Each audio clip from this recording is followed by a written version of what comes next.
Hi friends, welcome to news pocket. Kurnool జిల్లా దగ్గర ఘోర బస్సు ప్రమాదం జరిగింది. హైదరాబాద్ టు బెంగళూరుకు వెళ్తున్న కావేరీ ట్రావెల్స్ బస్సు ప్రమాదానికి గురైంది. అందులో మంటలు వ్యాపించాయి. దీంతో 20 మందికి పైగా ఈ ప్రమాదంలో మరణించారు. వీళ్ళంతా కూడా బస్సులో నుంచి బయటికి సరైన సమయంలో రాలేకపోయి చిక్కుకుపోయి చనిపోయిన వాళ్ళే ఎక్కువగా ఉన్నారు.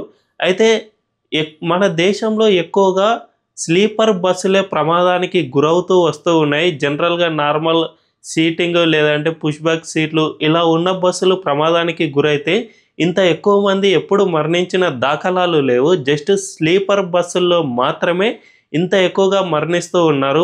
వీటిని ఇప్పటికే చైనా, వియత్నాం, జర్మనీ ఇలాంటి చాలా దేశాలు బ్యాన్ చేసేసాయి. కానీ మన ఇండియాలో మాత్రం ఇవి చాలా ఎక్కువగా ఉన్నాయి. ప్రపంచంలో ఎక్కువగా స్లీపర్ బస్సులు ఉన్న రెండు దేశాలు ఇండియా అండ్ పాకిస్తాన్.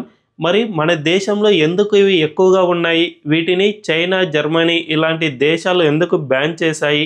ఈ బస్సుల్లో ప్రమాద స్థాయి ఇంత ఎక్కువగా ఎందుకు ఉంది అనే విషయాలను మనం ఈ వీడియోలో తెలుసుకుందాం. అంతకంటే ముందు ఈ వీడియోను పూర్తి రీసెర్చ్ చేసిన తర్వాత మీకు అందిస్తూ ఉన్నాను. ఈ వీడియోను చివరి వరకు చూడండి. మీకు కనుక నచ్చితే ఖచ్చితంగా సబ్స్క్రైబ్ చేయండి అండ్ బెల్ ఐకాన్ను క్లిక్ చేయడం అస్సలు మర్చిపోవద్దు. ఇక డీటెయిల్స్లోకి వెళ్తే, నిజానికి స్లీపర్ బస్సుల్లో ప్రమాదానికి చాలా ఎక్కువ ఆస్కారం ఉంటుంది. ఎందుకంటే ఈ బస్సుల్లో అసలు సేఫ్టీ రూల్స్ అనేవి ఎట్టి పరిస్థితుల్లోనూ ఉండవు. సేఫ్టీకి కావాల్సిన పెరిమీటర్స్ వేటిని కూడా ఈ బస్సుల్లో పాటించలేదు అని స్పష్టంగా అర్థమవుతుంది. ఒక్క విషయం చెప్తాను, జనరల్గా ప్రమాదం జరిగే సమయంలో జస్ట్ 2 నిమిషాలు మాత్రమే సమయం ఉంటుంది. ఈ 2 నిమిషాల్లో బస్సు నుంచి తప్పించుకోకపోతే ఖచ్చితంగా మంటల్లో చిక్కుకుపోవడం ఖాయమని ఇంటర్నేషనల్ రూల్స్ సైతం చెబుతూ ఉన్నాయి. ఈ రూల్స్ను పాటించే చైనా, జర్మనీ, వియత్నాం ఇలాంటి దేశాలు వీటిని బ్యాన్ చేశాయి. మరి ఈ 2 నిమిషాల్లో స్లీపర్ బస్సులో ఎందుకు తప్పించుకోలేకపోతూ ఉన్నారు అనే విషయానికి వస్తే, నిజానికి స్లీపర్ బస్సుల్లో కారిడార్ అనేది చాలా ఇరుకుగా ఉంటుంది. జనరల్గా ఎవరైనా స్లీపర్ బస్సును ఎక్కితే ఒక వ్యక్తి ఇలా వెళ్తున్నప్పుడు ఇంకో వ్యక్తి పాస్ కావడానికి కూడా చాలా ఇబ్బందికరంగా ఉంటుంది. చాలా ఇబ్బంది పడితే తప్ప పాస్ కాలేని పరిస్థితి ఉంటుంది. అంత చిన్నగా ఈ కారిడార్ అనేది ఉంటుంది. జనరల్గా అయితే ఇది ఏ పెద్ద ఇబ్బంది కాదు, పాస్ కావచ్చు. కానీ ప్రమాద సమయంలో మొత్తం 40 మంది ఈ బస్సు నుంచి తప్పించుకోవాలి ఈ చిన్న కారిడార్లో అంటే చాలా కష్టమైన పని అని చెప్పుకోవచ్చు. దీనివల్లనే ప్రమాదానికి చాలా ఎక్కువ ఆస్కారం జరుగుతుంది అని ఇంటర్నేషనల్ రూల్స్ సైతం చెబుతూ ఉన్నాయి. అంతేకాకుండా స్లీపర్ బస్సుల్లో మొత్తం ఎన్క్లోజ్డ్గా ఉంటుంది. జనరల్గా ఏసీ బస్సుల్లో అయితే పూర్తిగా ఎన్క్లోజ్ ఉంటుంది. నాన్ ఏసీ బస్సుల్లో అయితే కిటికీలు తెరుచుకోవడానికి కాస్త ఆస్కారం ఉంటుంది. కానీ ఏసీ బస్సులు పూర్తిగా క్లోజ్ అయి ఉంటాయి కాబట్టి వాటిని బ్రేక్ చేయడం అనేది చాలా ఇబ్బందికరంగా మారుతుంది. జనరల్గా తెలియని వాళ్ళైతే ఈ అద్దాలను ఎలా బ్రేక్ చేయాలి అనేది సరిగ్గా బ్రేక్ చేయలేని పరిస్థితి. జస్ట్ 2 నిమిషాల్లోనే ఈ పనిని పూర్తి చేయాలి అంటే కూడా చాలా కష్టమైన పరిస్థితి. నిజానికి ఎమర్జెన్సీ డోర్ అనేది వెనక సైడు పెద్ద అద్దం ఉంటుంది కదా, అదొక్కటే ఎమర్జెన్సీ డోర్ ఉంటుంది. దాన్ని పూర్తిగా పగలగొట్టి దాన్ని తెరుచుకుని వెళ్ళిపోవాలన్నా కూడా సరైన సమయంలో సరిగ్గా ఆలోచించని పక్షంలో కూడా ఇలా ఇరుక్కుపోవడానికి ఆస్కారం ఎక్కువగా ఉంటుంది. అంతేకాకుండా వీటిని పగలగొట్టాలన్నా కూడా ఇబ్బందికరంగానే ఉంటుంది. దీంతోపాటు స్లీపర్ బస్సుల్లో ఎమర్జెన్సీ డోర్ అనేది చాలా హైట్లో ఉంటుంది. మనందరికీ తెలుసు, జనరల్గా కిందలో లగేజీలు పెట్టుకోవడానికి ఎక్కువగా స్పేస్ ఉంటుంది. దీంతోపాటు ఇంజన్ స్పేస్ కూడా చాలా ఎక్కువగా ఉంటుంది. కాబట్టి ఈ స్లీపర్ కోచ్ల్లో హ్యూమన్ అనేది కాస్త ఎత్తులో ఉంటారు అండ్ ఎమర్జెన్సీ డోర్ ఇంకాస్త ఎత్తులో ఉంటుంది. ఒకవేళ దాన్ని పగలగొట్టినా కూడా దాని నుంచి బయటికి దూకేయడానికి చాలామంది కాస్త జంకే పరిస్థితి ఉంటుంది. జనరల్గా పిల్లలు లేదంటే యూత్ ఇలాంటి వాళ్ళు అయితే వెంటనే దూకేస్తారు ప్రాణభయంతో. కానీ ముసలి వాళ్ళు లేదంటే ఆడవాళ్ళు ఇలాంటి వాళ్ళు కాస్త తొందరగా ధైర్యం చేయలేని పరిస్థితి ఉంటుంది. జస్ట్ 2 నిమిషాల్లోనే వీళ్ళు ఈ డోర్ను పగలగొట్టాలి, తర్వాత అక్కడి నుంచి దూకాలి. మొత్తం 40 మంది దూకేయాలి అంటే అది దాదాపు అసాధ్యమని నిపుణులు చెబుతున్న మాట. దీనివల్ల కూడా ఈ లేట్ జరగడంలో కూడా చాలా ఎక్కువగా ప్రమాదానికి ఆస్కారం ఉంది, ఎక్కువ మంది చనిపోయేందుకు ఆస్కారం ఉంది అని నిపుణులు చెబుతూ ఉన్నారు.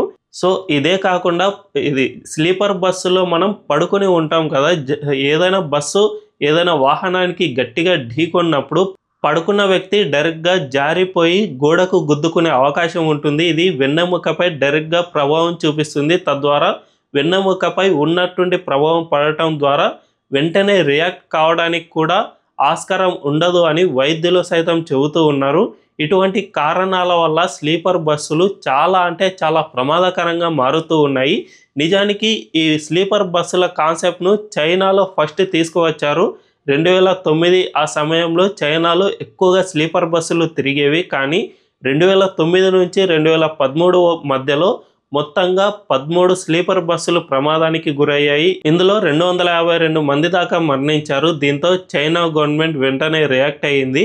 ఈ బస్సుల వల్ల చాలా ప్రమాదాలు ఏర్పడుతూ ఉన్నాయి. ఇందులో సేఫ్టీ నామ్స్ అనేవి చాలా తక్కువగా ఉన్నాయి కాబట్టి వీటి రిజిస్ట్రేషన్ 2013లోనే ఆపేసింది. అంటే అప్పటి వరకు ఉన్న బస్సులు మాత్రం కంటిన్యూ అవుతాయే తప్ప తర్వాత కొత్త బస్సులను తయారు చేయడానికి వాటి రిజిస్ట్రేషన్ చేయించుకోవడానికి అస్సలు ఆస్కారం ఇవ్వలేదు. దీంతో ఇప్పుడు చైనాలో స్లీపర్ బస్సులు చాలా వరకు తగ్గిపోయాయి.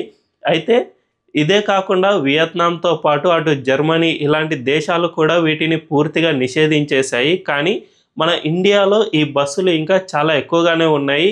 చాలామంది ప్రైవేట్ ట్రావెల్స్ బస్సుల వాళ్ళు ఏం చేస్తూ ఉన్నారంటే ఈ చైనాలో నిషేధానికి గురైన బస్సులు అండ్ కాలం చెల్లిన బస్సులను ఇండియాకు ఇంపోర్ట్ చేసుకుని ఈ దేశంలో వీటిని ఇంకా కొనసాగిస్తున్న పరిస్థితి నెలకొంది.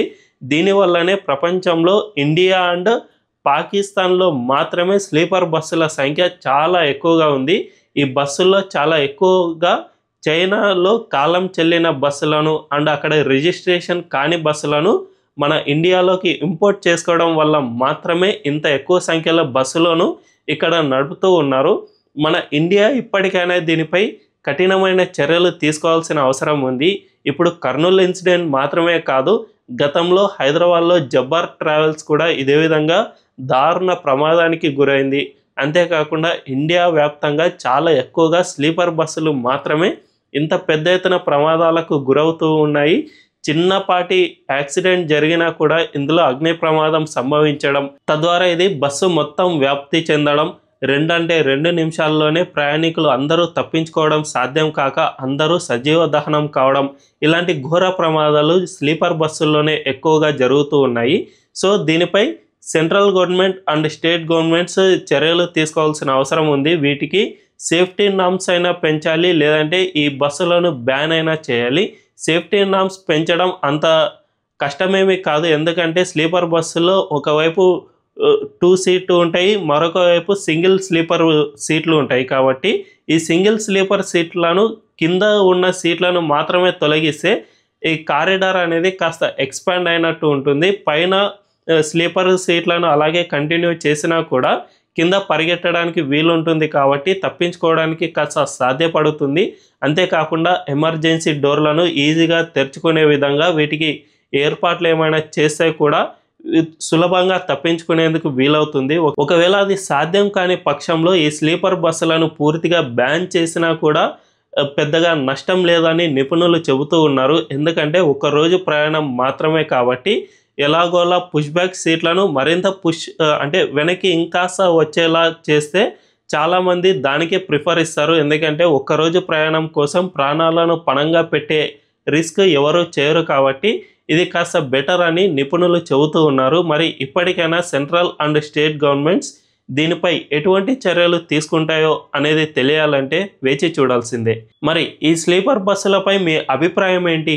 వీటిని మోడిఫై చేయాలా లేదంటే వీటిని పూర్తిగా నిషేధించాలా అనే విషయాన్ని కామెంట్లలో తెలియజేయండి. అండ్ ఈ వీడియోను మీ స్లీపర్ బస్సుల్లో ప్రయాణించే ఫ్రెండ్ ఎవరైతే ఉంటారో అతనికి వెంటనే షేర్ చేసి అతన్ని అవేర్ చేయండి. Thank you.